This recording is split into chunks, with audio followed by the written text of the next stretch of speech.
Ahoy, mateys! Welcome to Podcasts of the Caribbean, a podcast covering the world of Pirates of the Caribbean, from the theme parks to the movies and everything in between. My name is Justin Helmer, and I will be your host on this voyage through the Caribbean. It'd be too late to alter course now, mateys. Welcome back to Podcasts of the Caribbean. This is episode 19, and today we are going back into the world of the Pirates of the Caribbean comics to cover the second half of comics that were released after Curse of the Black Pearl and before Dead Man's Chest. So if you didn't listen to the first part of our comics journey, you can go listen to that one right now. That was a few episodes ago. That was a very fun episode. But on that episode, we covered everything from the Accidental Pirate, which was the very first one, all the way up to the Buccaneer's Heart, which was in 2004, the summer of 2004. So in that year, we covered all those. But in this episode, we're going to be covering the rest of the post-Curse of the Black Pearl, pre-Dead Man's Chest comics. So that includes the Duel, the Sidekick, Chain Reaction, and a whole bunch more. So this will be a very fun episode if you're interested in the comics and kind of the larger world and some short stories from the Pirates universe. So I hope you all enjoyed this episode. So the next comic that was released after the Buccaneer's Heart was The Duel, and this one came out in the August 2004 issue of the Disney Adventures magazine. And this one is pretty short, but it is a fun one with Jack Sparrow and Will Turner. So let's get right into it, and let's begin The Duel. So The Duel begins with Jack Sparrow fighting one of his old mates. This guy's name's Hawkins. Outside of the Faithful Bride in Tortuga. So Hawkins begins and he says, "Look like you've gone soft, mate. The Jack Sparrow I used to sail with would have been fighting for a share of the pretty lady's ransom instead of trying to save her." And Jack says, "Stand back, Will. I'll handle this scoundrel." And then Will says, "But Jack, he's got Elizabeth. If anything happens to her..." And then Jack butts in and says, "You may also remember that Captain Jack Sparrow you used to sail with was a better swordsman than you, Hawkins. So be a good lad and tell us where you've got Miss Swan locked up." So then Hawkins says, "It's been a long time since you taught me how to be a pirate, Jack. And since then I've learned every trick in the book." And Jack says, "I wrote that book." And then Hawkins says, "Maybe so. But I've added a few new chapters myself." And then he tries to trip Jack. And Jack says, "Oh yes, I'm beginning to see your point." As a sword is thrust into Jack's face. And I love how in the middle of this fight, Will is just chilling on a barrel right next to Jack. And Jack's like, "Any friendly advice, Will?" And then Will's like, "He's clearly stronger and faster than you. A clever swordsman might try to turn his advantage against him." And then Jack says, "Right. Prepare to be overwhelmed by my cleverness, Hawkins." And as Jack and Hawkins are fighting, there's a bunch of pirates nearby who are like, "Who do you think will win? Who cares? We're gonna rob them both either way." And Hawkins says, "I'll cut that ridiculous mop of hair off your head one strand at a time, Jack." And Jack says, "Hold on now. There's no need to get personal." And Jack's backed into a corner once again, and he asks Will for more advice. He says, "Any more friendly advice, Will?" And then Will says, "You might try cheating. You are a pirate after all." And then Jack says, "Ah, at last, a useful suggestion." So then he kicks Hawkins back. Now that Hawkins is on the ground, Jack smacks a pillar from a balcony, and he says, "There's a lot more to pirating than fancy swordsmanship, mate. A good pirate has to be resourceful, and yes, even sneaky." And after he hits that pillar, the whole balcony of the Faithful Bride comes toppling down onto Hawkins, and Jack continues and says, "Not to mention charming and ruggedly handsome. All qualities that you, sadly, are lacking. Consider that the last lesson you'll ever get from me." And then Jack walks up and puts his sword at Hawkins and says, "Now then, we were discussing Miss Swan's exact location." And a little bit later, Elizabeth smashes the window and jumps out of the building. And she's like, "What took you two so long?" He's like, "I got so tired of waiting that I had to go ahead and escape on my own." So Will and Elizabeth are reunited once again. And Jack says, "And the happy couple is reunited. How nice. Now, if you'll excuse me, I think I'll go find someone I can beat in a fair duel. I've got a reputation to protect, you know. And that is the end of the duel. So a pretty short one, but I do like this one because it's a fun sword fight with Jack. I also love the advice Will gives. It kind of somewhat harkens back to the duel in the blacksmith shop. But yeah, I like that one a lot. Very fun. So the next comic up after the duel was The Sidekick, which came out in October 2004, once again in the Disney Adventures magazine. And this one is a little strange because it's the only one of these post Curse of the Black Pearl comics that is in a different art style. I guess it was illustrated by a different team because it's very different than all the other ones. But this one's interesting, so let's get right into it. So once again, we find Jack Sparrow in Tortuga, and he's just minding his own business. And this random kid comes up, and he says, "Hey, mister, are you Jack Sparrow, the pirate?" And Jack just keeps walking. He's like, "Keep walking, Jack. Mustn't encourage him." And then the kid's like, "Well, are you? I'm Spencer Sinclair. I'm going to be a pirate someday, too." "How many planks have you walked? Have you ever had a peg leg? Why don't you cut off that weird thing stuck in your chin?" And then he says, "Come on, Captain Sparrow. Let me join your pirate crew." And then Jack's like, "My what?" "Oh, drat. I've acknowledged him." And then Spencer just says, "Please, please, please, please." And then Jack's like, "A pirate's life is not all sugar cakes and rainbows, lad. A pirate ship can be quite unpleasant. It's quite damp out at sea, for one thing." And then, out of nowhere, some pirates, who, of course, know Jack Sparrow, come up, and they say, "Ha ha, looks like old Jack has fallen on hard times." And then the other pirate says, "Is that your new crew?" Of course, referring to Spencer. And Jack's like, "Why don't you go play under an anchor or something, boy? Go on, shove off." And Jack is ready to go into this building, and Jack's like, "You just don't seem to be getting the message, boy. I'm going in here now." And Jack continues, like, "You can't come in, and I better not see you waiting here when I come out, savvy?" And Spencer's like, "Ah, now I understand what you're saying, Captain Sparrow." So a few seconds later, Spencer is looking through a window, and he says, "This is obviously some kind of pirate test. He just wants me to prove how much I really want to join his crew." Inside the building, Jack is negotiating for some money from some things that he's stolen, and one of the pirates says, "Why should I believe that this once belonged to the Queen of Spain?" And then Jack says, "Do I look like the kind of man who would lie about a thing like that?" And the pirate's like, "Yes." And Jack's like, "Fair enough, but do I also look like the kind of man who personally stole it from the Queen of Spain?" And the pirate says, "Yes. I'll give you 20 pieces of silver for it." And Spencer is still outside. He says, "Wow, the Queen of Whoops!" And he slips off the boxes he was standing on and falls through the window. So the pirates that are in that building, they're like, "Hey, where did he come from? He fell out of the sky like a bird."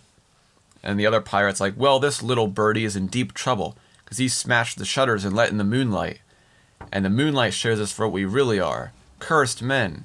Take a good look, little birdie." And it reveals these pirates are all cursed skeleton pirates. So once again, the curse still remains even though it was broken in the movie. Why they kept bringing the curse back on these pirates, I don't know. So Jack defends Spencer and he says, "Leave him be, you monsters. That lad isn't the person you've been chasing across the Caribbean." And then the pirate says, "Oh yes, it is you we've come for, Jack. But when we're through with you, we'll teach that little birdie a lesson for ruining our nice surprise." And Jack says, "No, the only bird that you need to concern yourselves with tonight is Captain Jack Sparrow." And Spencer says, Don't you worry, Captain Sparrow. I know just how to handle these bilge rats. I'll just use this rope to..." Whoa, now that's why I didn't notice that this rope was tied to that. Big, heavy chandelier. And he pulls the chandelier down, the chandelier comes and crushes the skeleton pirates. And as it's falling, the one pirate says, "Shiver me timbers!" And once they're crushed, the guy's like, "Shiver me timbers? What does that even mean? Couldn't you have just yelled duck?" And Jack says, "Are you just going to hang around there all night? Or should we get moving before they recover?" So a little while later, Jack is still with Spencer, and he says, "I've never seen a person with such bad luck as you, Spencer, my lad. But since your bad luck seems to translate into good luck for me, I have decided to keep you around for a while. Perhaps the Black Pearl could use a new hand." And Spencer's like, "The Black Pearl? Oh boy. Can I keep my clothes in Davy Jones' locker? Where will I be stationed? Which of my hands do you think would look best as a hook? Should I just start tying junk in my hair like you?" And then Jack says, "I'm already starting to regret this." And that is the end of the Sidekick. Probably my least favorite just because it has nothing of value going on in it. But still a fun one nonetheless. So the next comic we're going to cover is actually one I don't have in full. All these comics up to this point I've had in full, where I could actually recite the entire thing, all the dialogue, and everything. But this next one is a really, really cool one, and I'm so mad I still have not been able to find it. This one is called Enter the Scarecrow.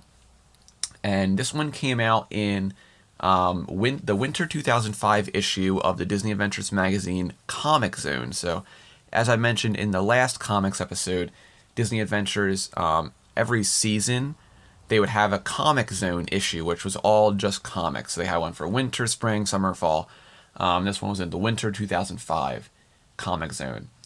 And this one is really cool because if you are a Disney fan, you will probably know who I'm talking about here. If you're not a Disney fan or you don't engage with this too much, you probably will have no idea what I'm talking about. But this comic is actually a crossover with Dr. Sin and the Scarecrow of Romney Marsh. And so you may be wondering, what is the Scarecrow of Romney Marsh? Well, I will tell you.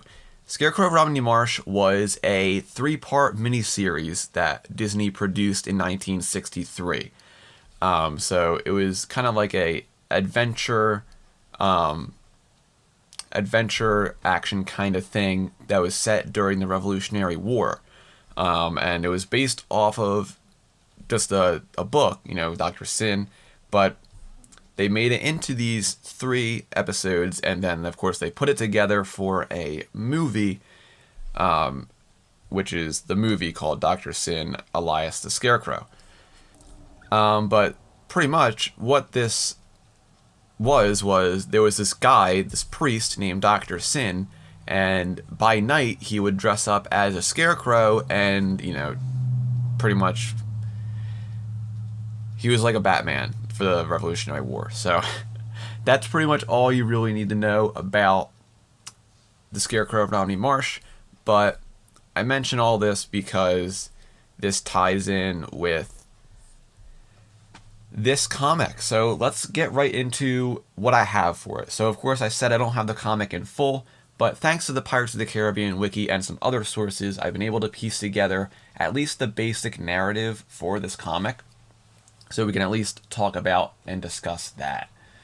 So I've put together a summary of this, so I'm just going to read it word for word, just because it's all we have, really, so that's what I will read. So, at Smuggler's Notch, Captain Jack Sparrow has been captured and brought aboard the Achilles by Captain Oliver Randolph Pince Jones III. Pince Jones tells Jack he has direct orders from the king to eliminate all pirates in these waters. Jack then sees an old friend, Dimity Mipps, now serving aboard the Achilles. After Pince Jones sees Mipps talking to Jack, he threatens to make an example of him, but is interrupted by terrible laughter. A figure riding a horse jumps aboard the Achilles and introduces himself as the Scarecrow. The Scarecrow aims his pistol at Pince Jones and proclaims himself the Spirit of the Marsh. Jack is freed by order of the Scarecrow, and he fights off Pince Jones and his men. The Scarecrow gives Jack the honor of firing a cannon, which ends up sinking the Achilles in one shot. Jack, Mipps, the Scarecrow, and the rest of the crew escape the sinking ship, while Pince Jones goes down with the ship. Pince Jones survives because of the water being shallow, and Jack asks the Scarecrow to join his crew. The Scarecrow tells Jack his duty is to the people of Romney Marsh and bids him farewell. And that is pretty much the basis of Enter the Scarecrow.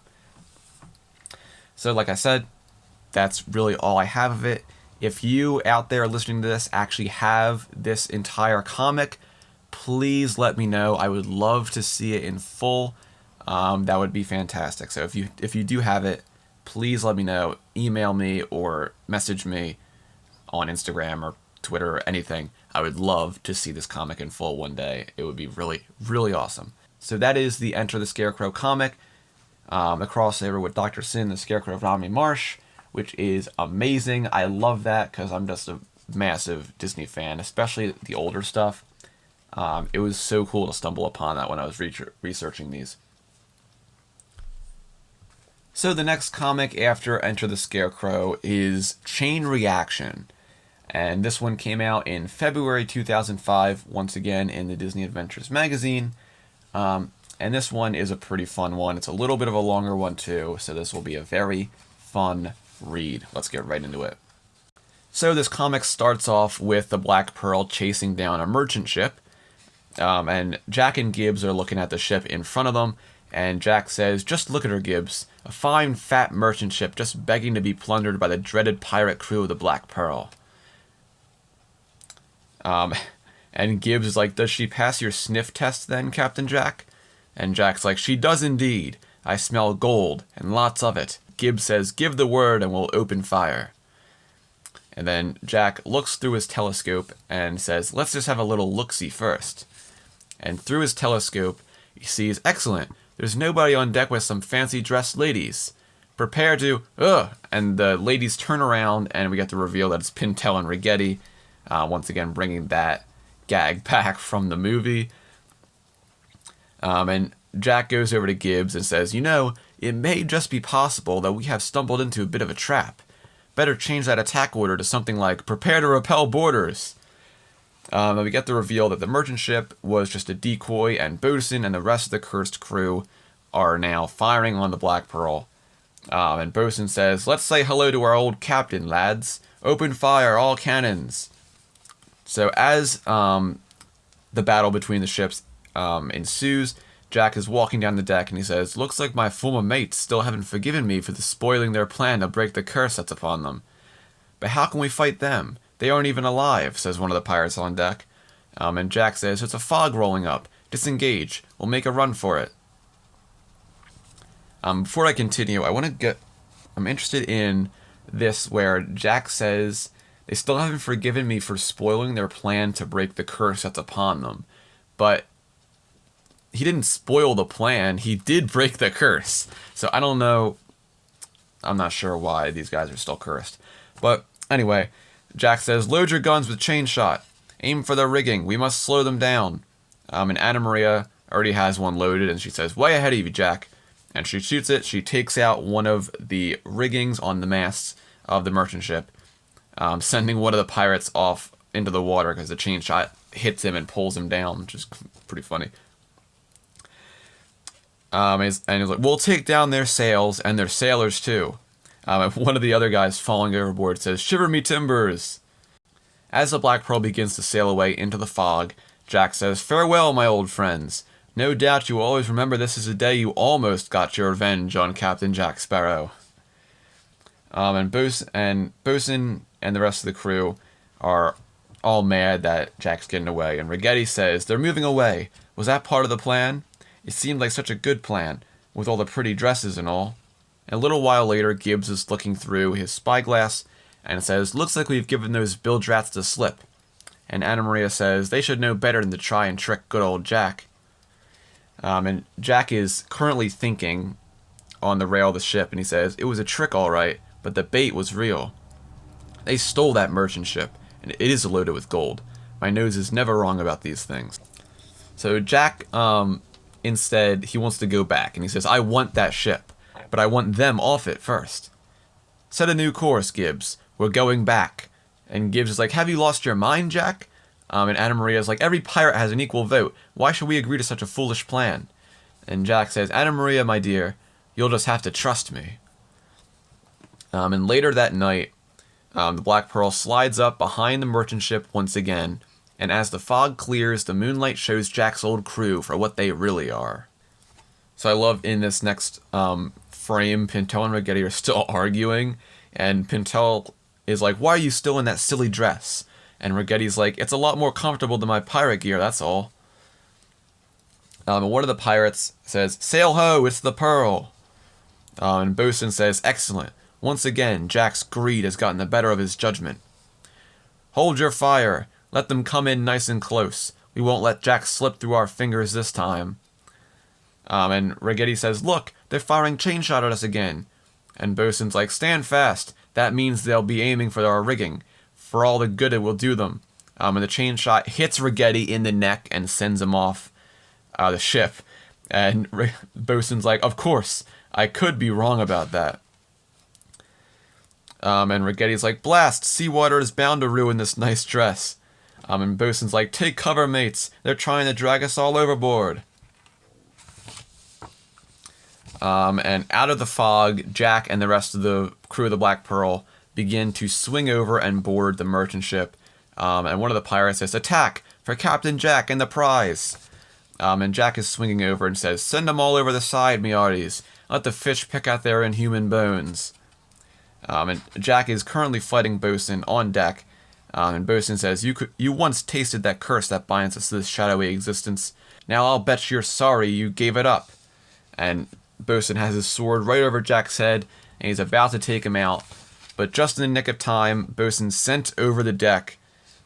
And Jack says, "Actually, a good pirate is never sorry for anything."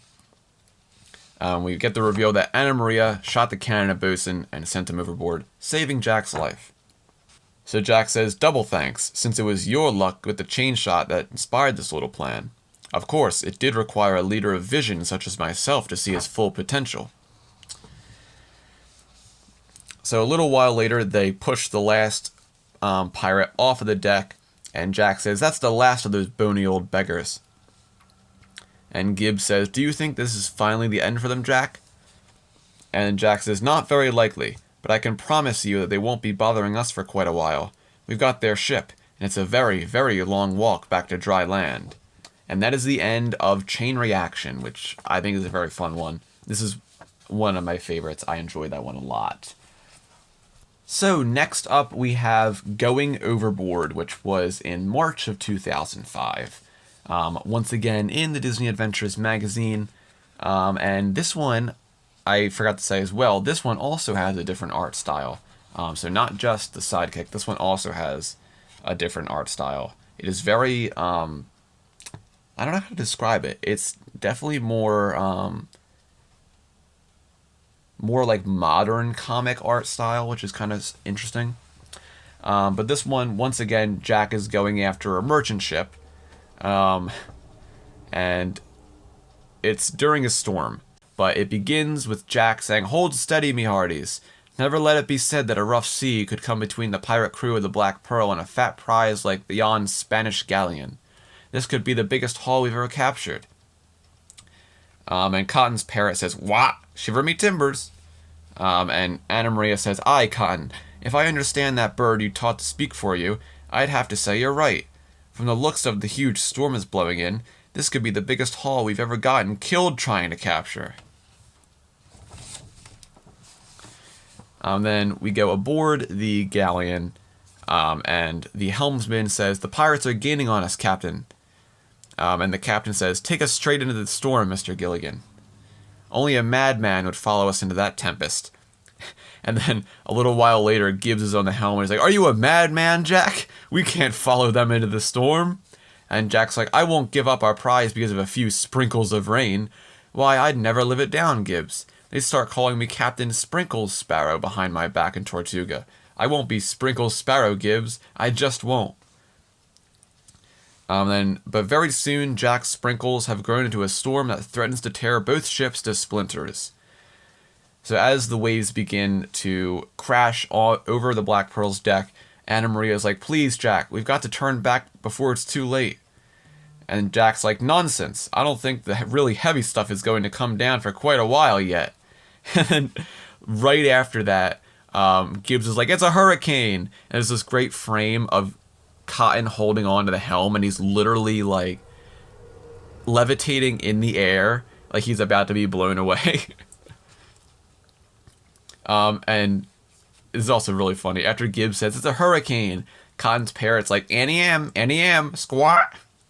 So that's a great reference to the Wizard of Oz. That's kind of funny. But Jack's like, all right, so it is a hurricane. That just means they'll be calling me Hurricane Jack. Ooh, I like the sound of that. Hold your course at all costs. And then Gibbs, Anna Maria, and Cotton are talking, and Gibbs says, I say Jack has gone soft in the head. And Anna Maria says, we've got to save ourselves. And Gibbs says, abandon your posts. Grab hold of anything that's tied down. And Jack's hat flies off his head because of this hurricane. And Jack says, so that's how it's going to be, eh? I suppose I'll just have to seize that ship all by myself. And out of nowhere, a wave comes crashing over the deck and pulls Jack overboard. And Gibbs and Anna Maria is like, Jack, no! And Gibbs is like, he's gone, swept away by the storm. And just Jack's luck, he falls right onto the deck of the galleon. I don't know how that would ever happen, but that's Jack Sparrow for you. But the captain's like, we've endured the worst of this storm can throw at us, I think. It would take a miracle for these bloody pirates to catch us now. And Jack then thuds on the deck, and the captain goes over to see what happened, and Jack's like, oh, is that you, Aunt Hazel? And the captain's like, I'm the captain, sailor. You must have fallen down out of the rigging. But where's your uniform? In those clothes, you almost look like a pirate, Jack says. And since you're not my Aunt Hazel, there's no reason I shouldn't do this. And the narration says, one hasty surrender later. After the storm, Jack is taking all the riches from the Spanish galleon. And then Jack says, you see, I told you I could seize that ship alone. All I had to do was fly through the air to reach her deck. Lucky for me that today this sparrow happened to be a bird. And then Anna Maria's like, and you thought he was crazy. And that is the end of Going Overboard. Kind of fun one, but nothing really substantial in that one. And then, so the next comic that is in line after Going Overboard is one that's called The Treasure of Shipwreck Island. And this is actually the only other comic I don't own. So Enter the Scarecrow and Treasure of Shipwreck Island, these are the only two I don't own. I've been looking for them for a while. I still haven't been able to find anyone with the issues, like for sale or anything. But you may hear Shipwreck Island in the title and say, oh wow, this one's going to take place, at Shipwreck Cove and everything.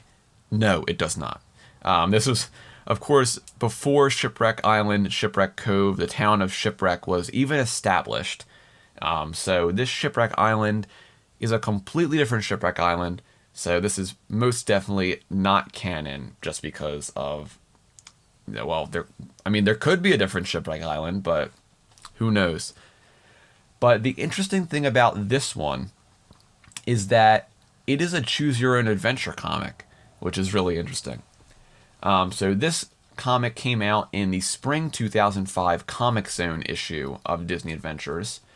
And I have a little bit of a summary here from the only information I'll be able to gather from it. So the characters in this are Jack Sparrow, of course, and then all the other characters are new characters that were made up for this comic. So we have Peter Preston, Lucky Tom, Big Red, Sven, and Smelly John.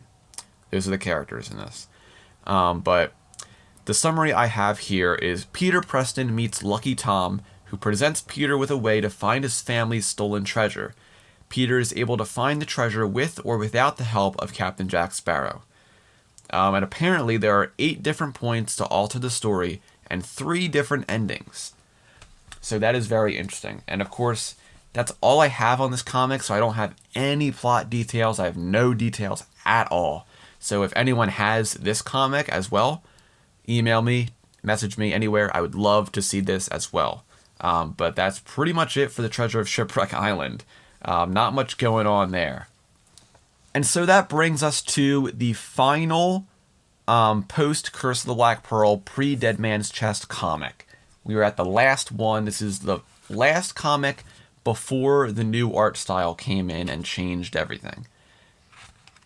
And this one was called The Trouble with Pirates. And this one came out in the August 2005 issue of the Disney Adventures magazine. And this one is really interesting because this has a actual real human character in this. And I mean, well, all the characters are human in this, but a modern day kid is in this comic. And you may be wondering, well, why is there a modern day kid in a pirate story, in the 1700s? Well, I will tell you. So, there is a character in this comic named Brian Rusala, and this character is actually a real kid who won a auction called the Disney Dream Auction in 2005. And the winner of this auction would be featured in a Pirates of the Caribbean comic, and this is the comic.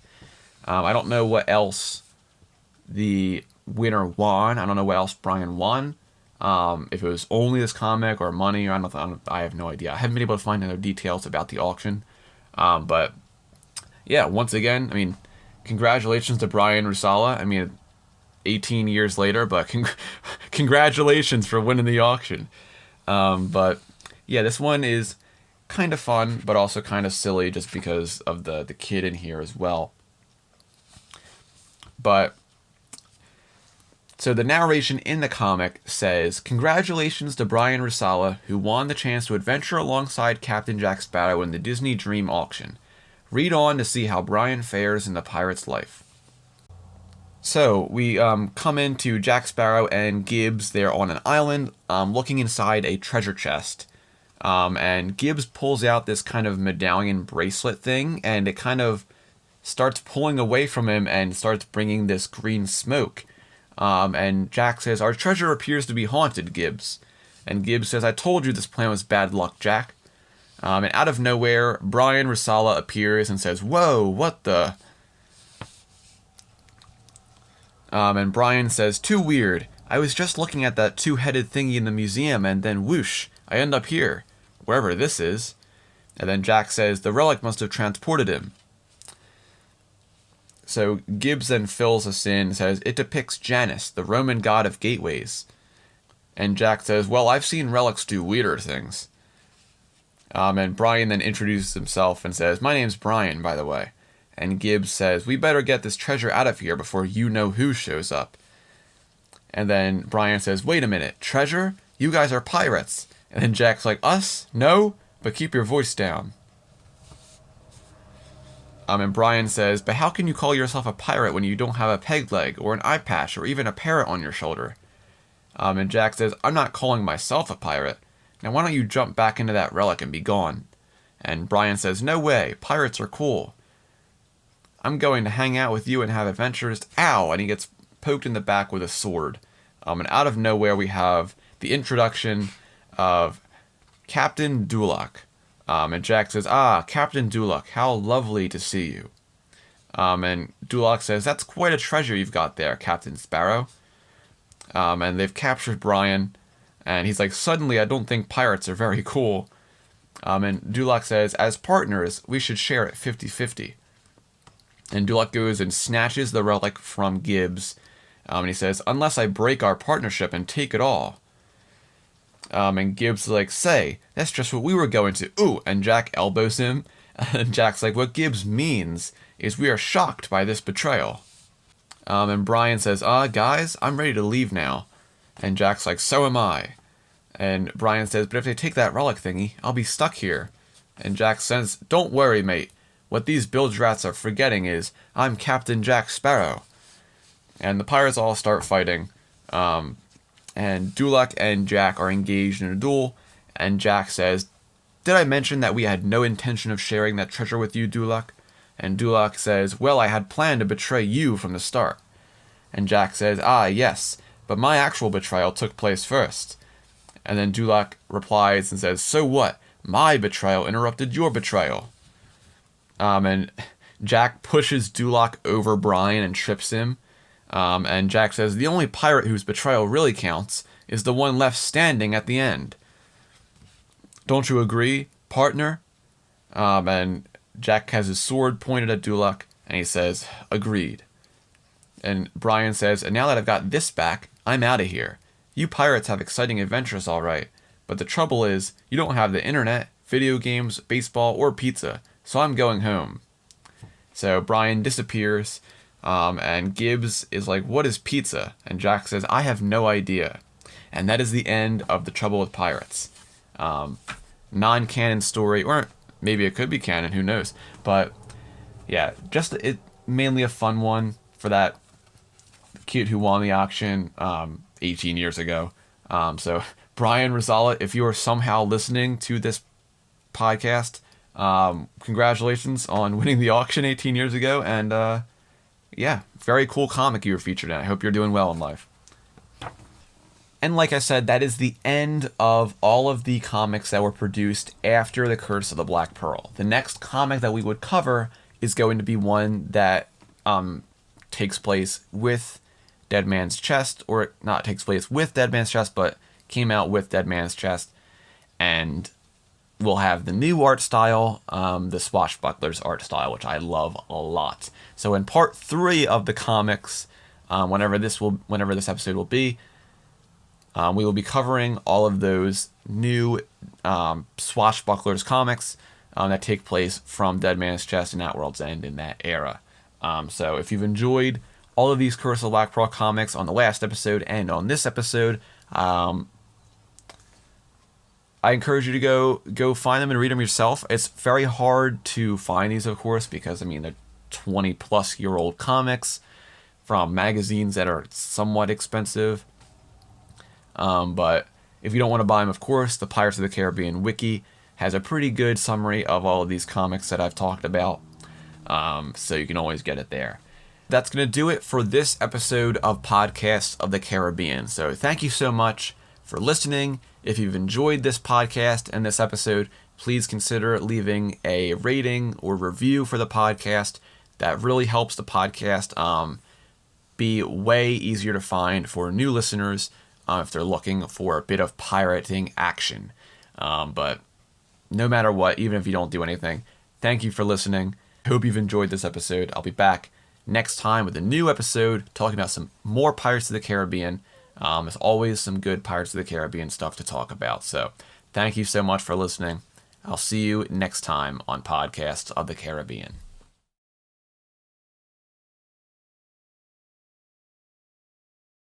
Podcasts of the Caribbean is in no way affiliated with Disney. If you want to send me an email or a question, send it over to podcastofthecaribbean@gmail.com. You can also follow this podcast on Twitter at podcastpotc and over on Instagram at Podcasts of the Caribbean. I post content, other fun things over there. Make sure you go and check it out. Be sure to keep a weather eye on the horizon, and always remember, dead men tell no tales.